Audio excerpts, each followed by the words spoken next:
Three of the most important events in a person's life are the day they're born, the day they die, and if they move from a place to place.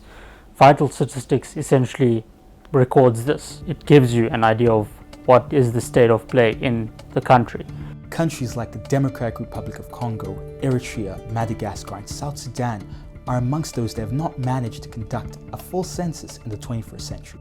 40 of Africa's 54 countries collect a very low proportion of deaths, whereas 11 collect a medium amount or a higher amount.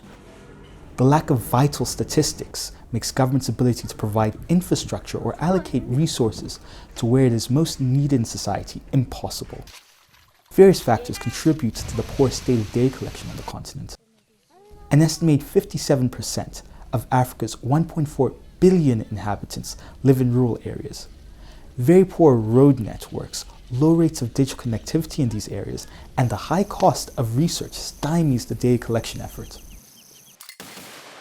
In fragile states, data collection is often a severe risk to the people who actually collect data because there's a threat of injury or maiming or death. The politicization of data in some of these countries is of particular concern.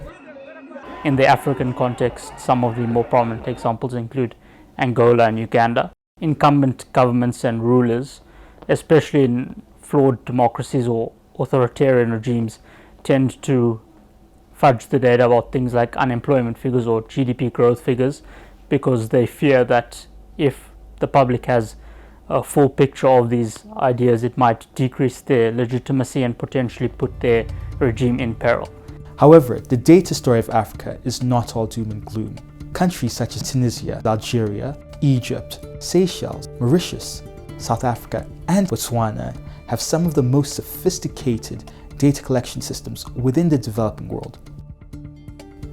These are amongst the most economically developed countries on the continent, suggesting a strong link between statistical capacity, better governance, and economic development.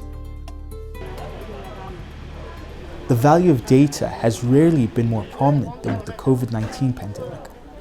Cooperation between African countries in the collecting and the dissemination of information was vital to contain the virus and as such saved many lives. There has been a general improvement in statistical capacity across the continent. One clear example of this is the African Union Commission's African Charter on Statistics. Only 23 countries have signed and ratified and adopted this treaty, which was actually implemented and written more than 10 years ago. GGA has called on the South African government to streamline this process because it received initial cabinet approval in late 2015, but our ratification still hasn't been formally processed nearly 7 years later. Although Africa's urban areas are becoming larger, more versatile data hubs for statistical innovations, the benefits rarely disperse to the majority of its people.